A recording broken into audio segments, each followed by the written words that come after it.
brought to you by Bank of Maharashtra.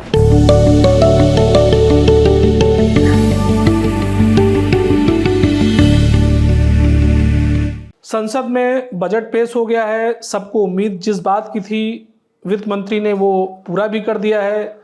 Income tax में छूट की जो बात कही जा रही थी कि 10 लाख तक कोई टैक्स नहीं लगेगा, वित्त मंत्री महोदया जी ने तो उससे बढ़ के एक कदम उठा दिया, 12 लाख तक की इनकम को टैक्स फ्री कर दिया।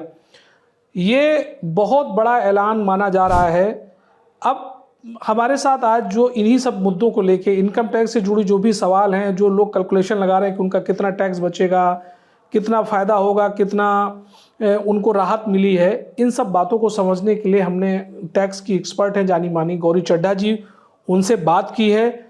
और अब गौरी चड्ढा जी से जानते हैं कि इनकम टैक्स को लेकर जो बड़े फैसले हुए हैं, जो इनकम टैक्स को लेकर जो बड़े फैसले हुए हैं उनमें क्या है। गौरी जी बताइए कि इस बार इनकम टैक्स में मिडिल क्लास को कितनी बड़ी राहत वित्त मंत्री महोदया जी ने दी है। तो देखिए, इस बार बजट में जो उम्मीद थी वैसा ही हुआ है। इनकम टैक्स में बहुत बड़ा रिलीफ मिला है।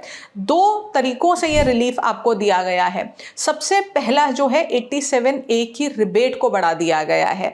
तो अगर हम देखें, पहले हम कहते थे कि 7 लाख तक अगर आपकी इनकम है तो आपको कोई भी इनकम टैक्स नहीं देना, और अगर आप सैलरीड हैं यानी कि आप नौकरी करते हैं और आपको फॉर्म 16 मिलता है, आपको सैलरी मिलती है, तो आपके लिए ये इनकम 7,75,000 है, तो उस केस में आपको कोई टैक्स नहीं देना होता था। अब ये बढ़ के सीधा 12 लाख हो गई है। तो अगर अब आप सैलरीड क्लास हैं तो आप 12,75,000 तक की अगर इनकम आपको मिल रही है तो आपको कोई भी टैक्स नहीं देना। और अगर आप अपना काम करते हैं यानी कि आपको सैलरी नहीं आती, आप कंसल्टेंट हैं, फ्रीलांसर हैं या एंटरप्रेन्योर हैं, तो आपके लिए ये 12 लाख की लिमिट है। 12 लाख से अगर आप कम कमा रहे हैं तो आपको कोई भी टैक्स सरकार को नहीं देना। दूसरा जो चेंज है वो है स्लैब रेट को लेके। ये बहुत बड़ा बदलाव है क्योंकि स्लैब रेट्स अगर हम देखें तो काफ़ी चेंज हो गए हैं और हमारी जो बेसिक एग्जम्पशन लिमिट है वो 3 लाख से बढ़ के 4 लाख हो गई है। तो हमारा जो पहला स्लैब है वो 4 लाख से स्टार्ट होगा, यानी 0 to 4 लाख तक की इनकम पे कोई टैक्स नहीं लगेगा, 4 to 8 पे 5% लगेगा, 8 to 12 पे 10% लगेगा, 12 to 16 पे 15% लगेगा, 16 to 20 पे 20%, 20 to 24 पे 25% और 24 लाख से आप ऊपर जाएंगे तब जाके आपका 30% टैक्स लगेगा, जो पहले 15 लाख के ऊपर लगता था। तो ये जो टैक्स स्लैब को आगे बढ़ाया गया है, इससे आपका बहुत टैक्स बचने वाला है। और इसमें अगर आप देखें तो 20% के बाद पुराने स्लैब में सीधा 30% पे हम जंप करते थे। अब उस गैप को फिल कर दिया गया है और 25% का भी एक ब्रैकेट सरकार लेके आई है। तो इन दो तरीकों से आपका काफ़ी टैक्स बचने वाला है। ये तो आपने बता दीजिए कि जो टैक्स इनकम टैक्स को लेकर जो राहत मिली है, लेकिन पहले और अब में क्या नया क्या हुआ है, क्या फ़र्क पड़ा है, लोगों को क्या इससे मोटा मोटा क्या फ़ायदा होगा अगर कोई ज़्यादा कैलकुलेशन ना करना चाहे। मान लीजिए उदाहरण के तौर पे बता रहा हूँ कि 12 लाख रुपए से ज़्यादा, मान लीजिए 12 लाख 1 रुपया किसी की इनकम है, तो उसको कितना आप टैक्स देना पड़ेगा। देखिए, ये सबसे बड़ा कैच है क्योंकि ये पहले भी इशू रहा है। अब अगर हम देखें 12 लाख से अगर आपकी इनकम कम है या 12 लाख है, आपको कोई भी टैक्स नहीं देना। लेकिन जैसे ही आप 12 लाख के ऊपर जाएंगे, ये लक्ष्मण रेखा है 12 लाख, जैसे ही आप इसके ऊपर जाएंगे आपका जो स्लैब है वो 4 लाख से शुरू हो जाएगा। यानी कि ऐसा नहीं है कि अगर आपने 13 लाख कमाया तो आपको 12 लाख पे कोई टैक्स नहीं देना, सिर्फ 1 लाख पे देना है, ऐसा बिल्कुल नहीं है। अब आपका स्लैब लगेगा 4 लाख से सीधा। तो अब इस केस में अगर आपकी सपोज करें इनकम है 12,50,000 और स्टैंडर्ड डिडक्शन नहीं है क्योंकि आप अपना काम करते हैं, तो आपके ऊपर 60,000 तो स्लैब रेट के हिसाब से टैक्स लगेगा। 4 लाख से हम शुरू कर रहे हैं और जो 50,000 आप ऊपर गए हैं उसके ऊपर 7,500 का टैक्स लगेगा। तो टोटल आपको 67,500 का टैक्स प्लस सेस आपको देना होगा। तो ये जो प्रॉब्लम पहले थी 7 लाख की लिमिट के केस में, वो इसमें भी रहेगी। जैसे ही आप ऊपर जाएंगे आपका जो स्लैब है वो बढ़ जाएगा, आपको ज़्यादा टैक्स देना होगा। अच्छा, इस बजट में जो इनकम टैक्स को लेकर ऐलान हुए, वैसे तो बहुत सारे ऐलान हुए हैं अलग अलग सेक्टर वाइज, लेकिन इनकम टैक्स की जब हम चूंकि बात कर रहे हैं आपसे, तो इसमें सबसे ज़्यादा अगर किसी को फ़ायदा हुआ वो कौन सा है, कौन सा स्लैब है जो सबसे ज़्यादा फायदे में होने वाला है इस बार। देखिए, सबसे ज़्यादा जो 7 लाख से 12 लाख के बीच में आते हैं उन लोगों के लिए बहुत बड़ा एक ये डिसीजन है, बिकॉज अभी जो 10 लाख कमा रहे हैं, 12 लाख कमा रहे हैं, उनको काफ़ी टैक्स देना पड़ता है। अब आप देखिए, जिनकी जो महीने का 1 लाख रुपए कमा रहा है, जो बहुत बड़ा अमाउंट नहीं है आज की डेट में, लेकिन उस पर सरकार टैक्स लेती थी। वो जो कैटेगरी है 7 to 12 वाली, उनके लिए पूरा टैक्स एग्जेम्प्ट हो गया। अब उनको कोई भी टैक्स नहीं भरना, रिटर्न भरनी होगी लेकिन टैक्स नहीं देना होगा सरकार को। तो इनके लिए सबसे बड़ी राहत है। इसके अलावा अगर हम थोड़ा सा ऊपर भी जाएं तो देखिए, इन टोटालिटी हमारा टैक्स बच रहा है। हम जिस भी ब्रैकेट में हैं, आज आप 15 लाख कमा रहे हैं, 18 लाख कमा रहे हैं, 20 लाख कमा रहे हैं, आप जितना भी कमा रहे हैं, आपको फायदा जरूर हो रहा है। एग्जाम्पल मैं देती हूँ, जैसे फाइनेंस मिनिस्टर ने जिक्र किया 12 लाख का, जो मैंने आपको बताया, जिसमें 80,000 तक की आपकी सेविंग हो रही है। अगर हम 18 लाख की हमारी इनकम है तो हमारे नए स्लैब के हिसाब से 70,000 तक की सेविंग हो रही है।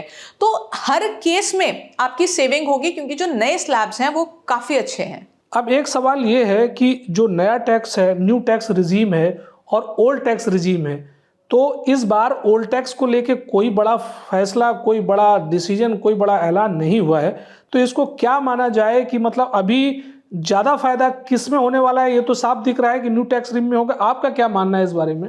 देखिए, मेरे अकॉर्डिंग, और जो हमने पहले भी प्रिडिक्ट किया, ये जो ओल्ड रिजीम है ये फेड आउट हो जाएगी, ये खत्म हो जाएगी, ये रहने वाली नहीं है। और आज जिस तरह से फाइनेंस मिनिस्टर ने जिक्र भी नहीं किया ओल्ड रिजीम का, उनका ध्यान भी नहीं है अब ओल्ड रिजीम में, वो धीरे धीरे निकलने वाली है बाहर।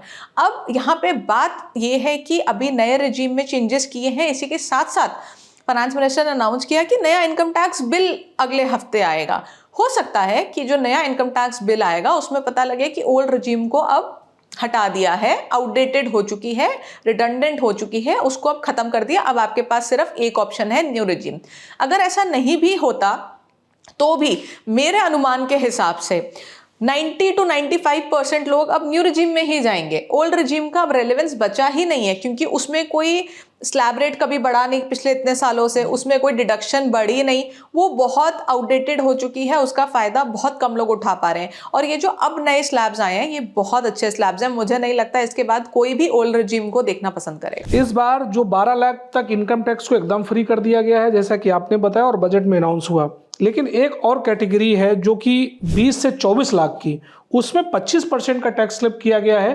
तो एक तरह से एक तो जो कम 12 लाख तक नौकरी करने वाले लोग हैं, जिनकी सालाना कमाई, उनको भी फायदा हो रहा है, और जो इससे ज़्यादा कमाते हैं, अपर स्केल में जो होते थे, टैक्स स्लैब में आते थे, उनको भी बड़ा फायदा मिलने जा रहा है। तो ये जो 20 से 24 लाख वाला जो स्लैब है 25%, ये क्या पहली बार हुआ है? बिल्कुल। देखिए, ये जो स्लैब है, अगर आप देखें पहले वाले स्लैब्स को, तो आपका 20% के बाद सीधा 30% जाता था, और 15 लाख से जैसे ही आप ऊपर जाते थे, आपकी इनकम 30% पे टैक्सेबल होने लगती थी। तो जैसा मैंने कहा, इस स्लैब रेट में सबको फायदा होगा। तो अगर हम हायर स्लैब रेट को देखें तो आपका जो 20% ब्रैकेट है, उसके बाद हमें अब 25% मिल रहा है, उसके बाद हम 24 लाख के बाद 30 पे जा रहे हैं। तो ये जो डिफरेंस है ये काफ़ी है। तो सिर्फ 12 लाख से कम कमाने वालों के लिए रिलीफ नहीं है, जो ज़्यादा कमा रहे हैं उनके लिए भी काफ़ी रिलीफ है। अच्छा, एक चीज़ जो इस बजट में देखने को मिली, और पिछले कई बार से मैं देख रहा हूँ, कि अब जो है ओल्ड टैक्स में चूंकि सेविंग के लिए बड़ा महत्व दिया जाता था, और उसमें अपना सेविंग करके आप टैक्स बचा सकते थे। अब जो सेविंग करते हैं उनको क्या करना चाहिए? वो तो ठगा महसूस कर रहे होंगे। देखिए, ये एक बहुत बड़ा कंसर्न है मेरा, और मैंने कई बार इस पे सवाल उठाया, क्योंकि देखिए, ओल्ड रिजीम लोगों को बहुत पसंद थी, उसी के साथ साथ एक कंपलसरी सेविंग हो जाती थी, और कुछ डिडक्शंस ऐसी होती हैं जो आमतौर पे लोग करते हैं, जैसे बच्चों की ट्यूशन फीस पे करते ही हैं, आप डिडक्शन दे ना दें वो फिर भी करेंगे। LIC लोग लेते हैं क्योंकि वो ज़रूरत है, और उसके अलावा आपकी कंपलसरी सेविंग होती थी, आप ELSS फंड्स में निवेश करते थे, आप PPF में करते थे, या 5 ईयर FD कराते थे।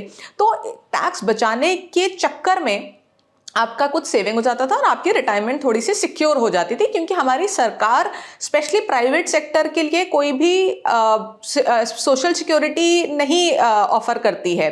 तो आपकी रिटायरमेंट के बाद आपके पास यही कॉर्पस बचता था। अब क्योंकि न्यू रिजीम में हमारा कोई डिडक्शन हमें मिल नहीं रही है, हम कोई भी इन्वेस्टमेंट कर रहे हैं उससे हमें कोई हमारी बचत नहीं हो रही है, तो लोग वो भूल गए हैं और करना नहीं चाह रहे हैं। तो ये एक चैलेंजिंग चीज़ रहेगी।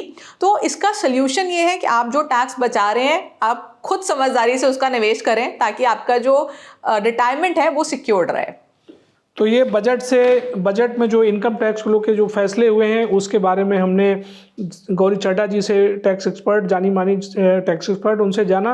अब इसके जो भी और पहलू निकल के आएंगे, जो भी नई चीज़ें होंगी, अभी तो ये शुरुआती जो विश्लेषण है वो हमने आपसे बताया गौरी चड्ढा के जरिए, लेकिन अगर इसमें भी और कुछ भी महीन चीज़ें होंगी उनके बारे में भी हम आपको लगातार अपडेट करेंगे।